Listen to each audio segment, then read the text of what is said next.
All right, I stacked two T50-6 toroid blanks, and I went on toroid info, uh, toroid.info, the website, and I keyed in the parameters. I wanted 2 megahertz to 3 megahertz for the VFO I'm building, just like the Collins. And it tells you need 65 turns. Now I rounded it up to 70, uh, and then I divided it by 2. And it's still, the length of wire is still the same length as it would be one blank. So I wound it, and I wound 70. Let's see, I wound 35 turns, which was 70 divided by 2, and the bottom end wasn't low enough.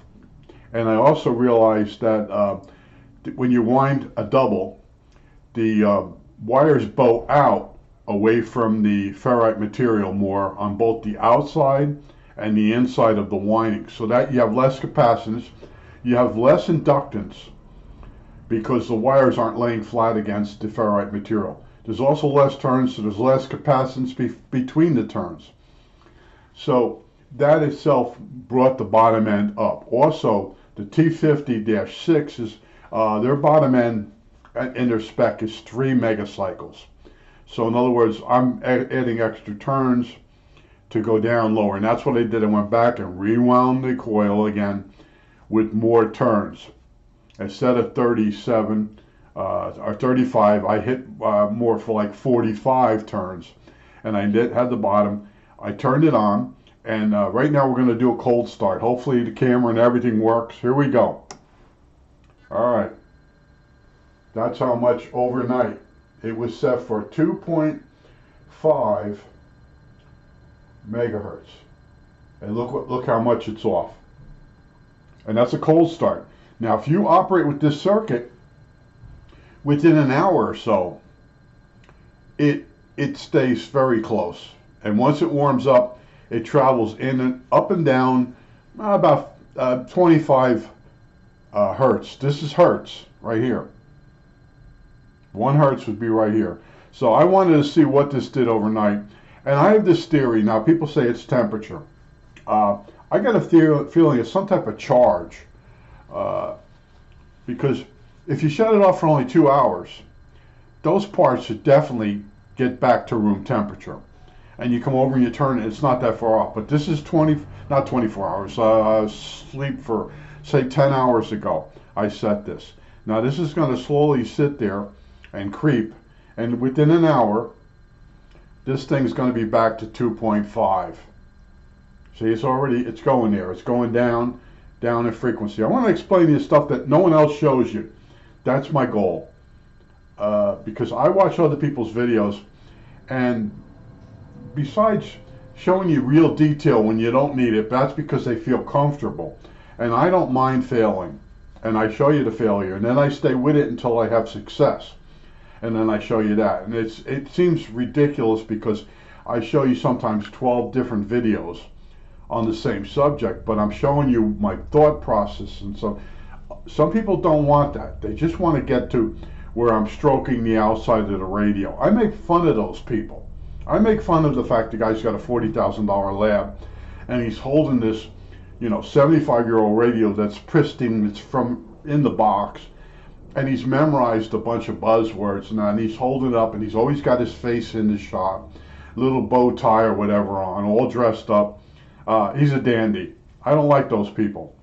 That's because when it comes to fixing something, they don't want to get their hands dirty. And there's other guys, they want to get their hands dirty, and it's two different types of people. But here we are, we're slowly drifting down. I'm going to tell you, after an hour, it's going to be down to 2.5 megahertz. And that's another thing I just want to do. I just wanted to show you the cold start of this thing.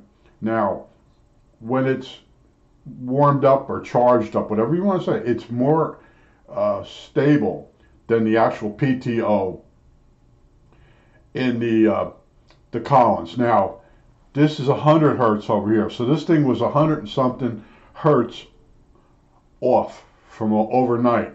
The Collins does 500. the Collins, when you first turn it on, because it's a tube unit and warms up, this digit really flies to get from 500 down. So by building this using FETs, it's a lot more stable over after an hour warm-up. There's still this warm-up period. Like I said, I think it's a charge. I don't think it's actual temperature. And I'm going to go reading. Maybe I'll find the one guy that says, yeah, it's not really temperature. It's the charge on the plates of the capacitor. The electrons, they even themselves out. There's something going on here that's not temperature. But having something within 100 hertz for an hour, that's laughably good. It's really good.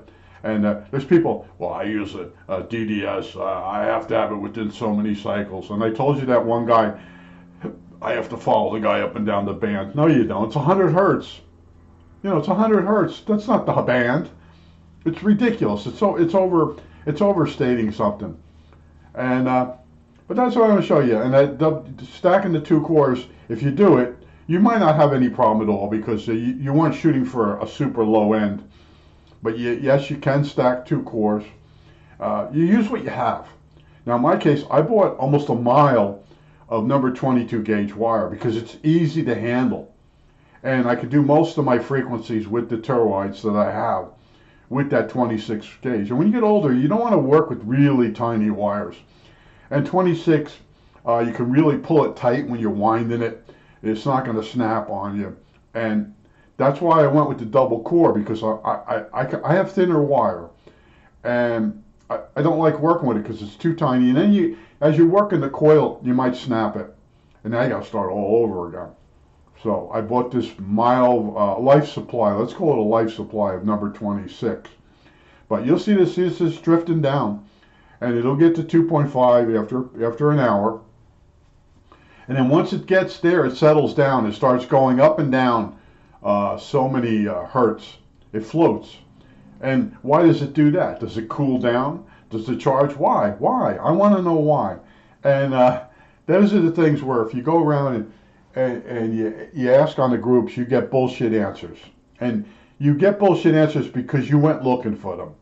And there's people that give my videos a minuses because they don't like it when I say that a lot of ham operators, they're appliance operators. Like they would operate a washing machine. You know, they know how to turn it on, they know how to make it work, but they don't know how it works inside. And when years ago, hams, they knew the radio stuff, they knew difference in capacitors.